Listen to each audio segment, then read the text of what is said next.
Welcome to Sacred Place Live. I'm Matthew, your host. Today I pick up where I left off on Sunday. I shared the story of the centurion who asked for his servant to be healed. Today we add to that the second story that is with this text about a widow who asks for help with her son who has died. These stories together create something interesting. Our reading is from the Gospel according to Luke, chapter 7.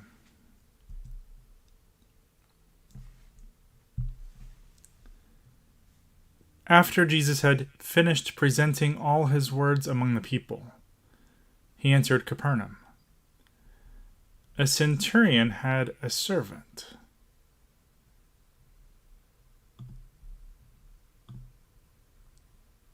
who was very important to him. But the servant was ill and about to die. When the centurion heard about Jesus, he sent some Jewish elders to Jesus to ask him to come and heal his servant. When they came to Jesus, they earnestly pleaded with Jesus. "He deserves to have you do this for him," they said. "He loves our people, and he built our synagogue for us." Jesus went with them. He had almost reached the house when the centurion sent friends to say to Jesus, "Lord, don't be bothered. I don't deserve to have you come under my roof. In fact, I didn't even consider myself worthy to come to you. Just say the word and my servant will be healed. I am also a man appointed under authority, with soldiers under me. I say to one, 'Go,' and he goes, and to another, 'Come,' and he comes. I say to my servant, 'Do this,' and the servant does it." When Jesus heard these words, he was impressed with the centurion. He turned to the crowd following him and said, "I tell you, even in Israel I haven't found faith like this." When the centurion's friends returned to his house, they found the servant restored to health. A little later, Jesus went to a city called Nain. His disciples and a great crowd traveled with him. As he approached the city gate, a dead man was being carried out. He was his mother's only son, and she was a widow. A large crowd from the city was with her. When he saw her, the Lord had compassion on her and said, "Don't cry." He stepped forward and touched the stretcher on which the dead man was being carried. Those carrying him stood still. Jesus said, "Young man, I say to you, get up."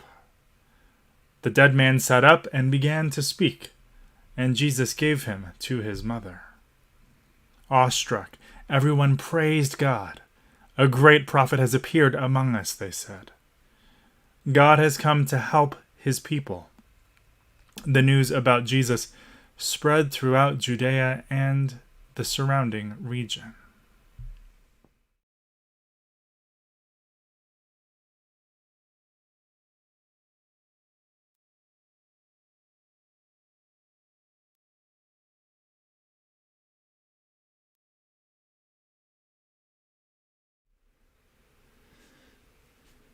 So these stories stuck together, as Luke likes to do, pairing them for comparison and to point out something interesting.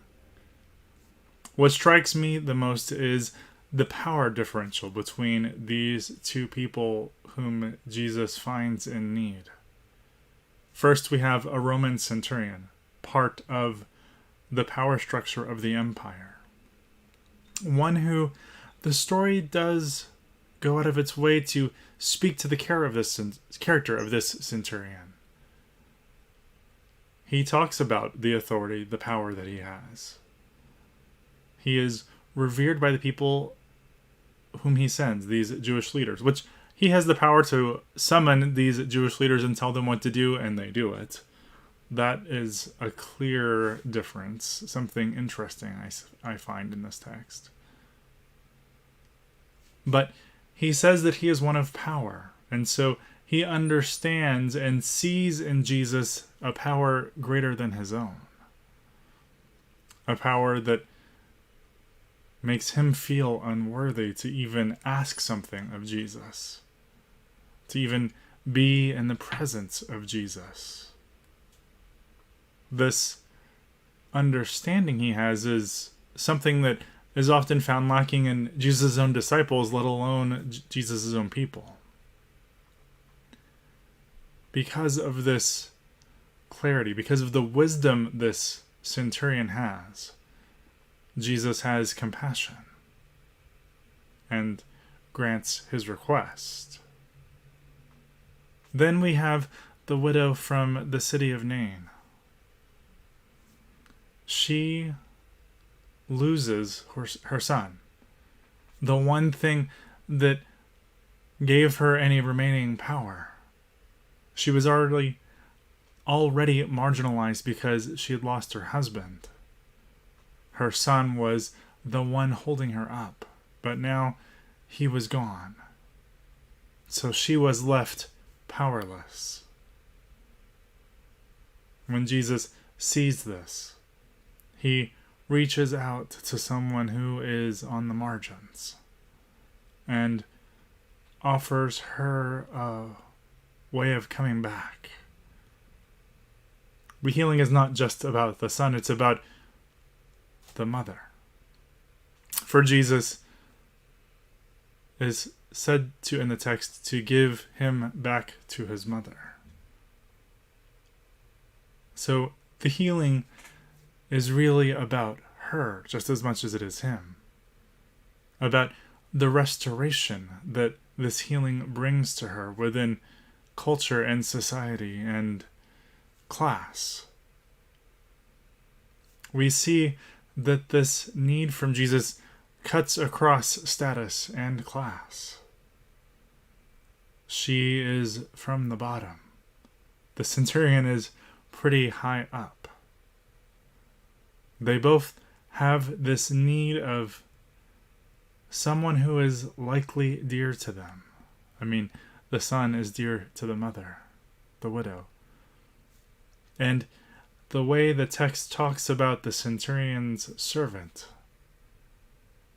his slave, which is not like our American understanding of slavery. It was more of servitude that maybe wasn't a permanent status. It was a job that maybe you didn't get paid for, but you were cared for. Something that might have been difficult in that time of antiquity. We don't know for sure the relationship between the centurion and the servant, but whatever it is, it's not, to me, I don't think it's just a monetary value of what this slave is worth to him, this servant, but something for which he finds great care for this person. Some suppose many things about it, which I talked about on Sunday. But whatever it was worth him seeking out Jesus, someone who had a power greater than him, to find healing for this person in his life. He asks, the woman doesn't. Probably because of their different standings in the world. She probably didn't even feel like she had the right to ask. And the centurion knew that he probably didn't, but still did anyway. This need was the same in them, but also different.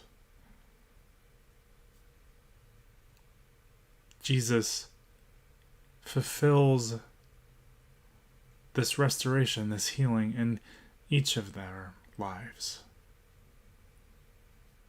It shows us a little bit of who our God is. It doesn't really matter who you are or where you come from.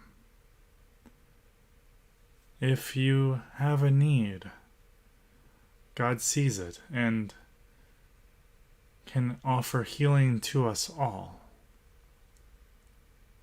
I want you to reflect on that, to think on the places in your life where God has been working to heal and is still working to heal during this song.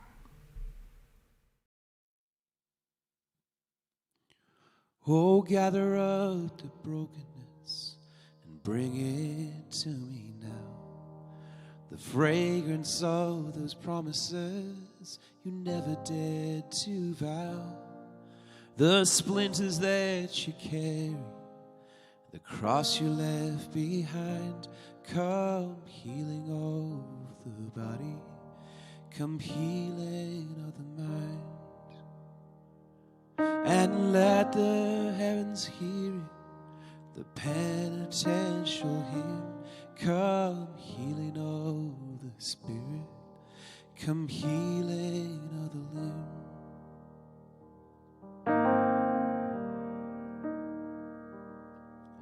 Behold the gates of mercy in arbitrary space, and none of us deserving the cruelty or the grace. Oh, solitude of longing where love has been confined. Come healing of the body, come healing of the mind. Oh, see the darkness yielding that tore the light apart. Come healing of the reason, come healing of the heart.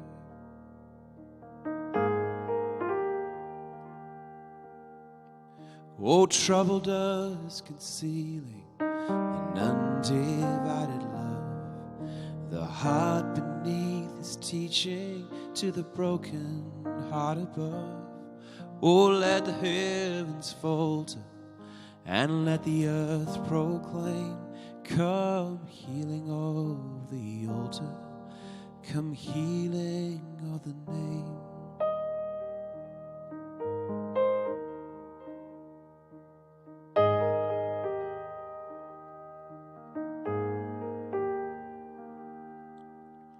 Oh, longing of the branches to lift the little bird. Oh, longing of the arteries to purify the blood. Oh, let the heavens hear the penitential hymn. Come healing of the spirit, come healing of the limb. Oh, let the heavens hear it, the penitential hymn. Come healing of the spirit, come healing of the limb.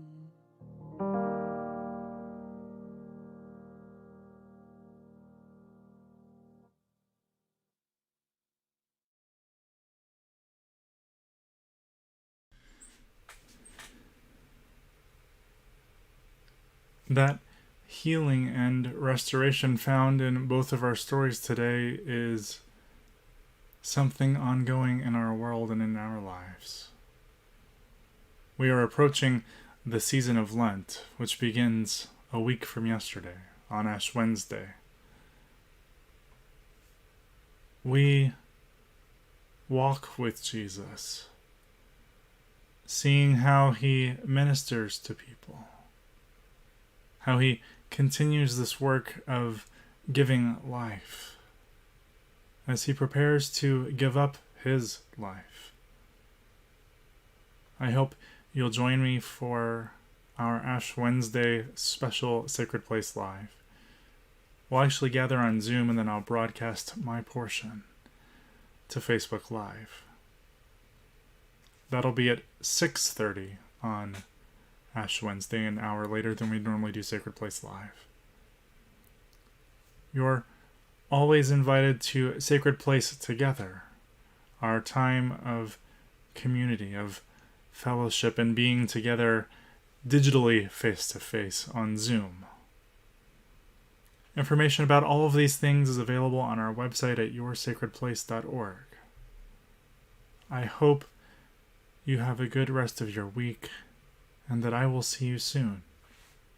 Remember, you have a place of belonging among us, even if you've been told by others you don't belong.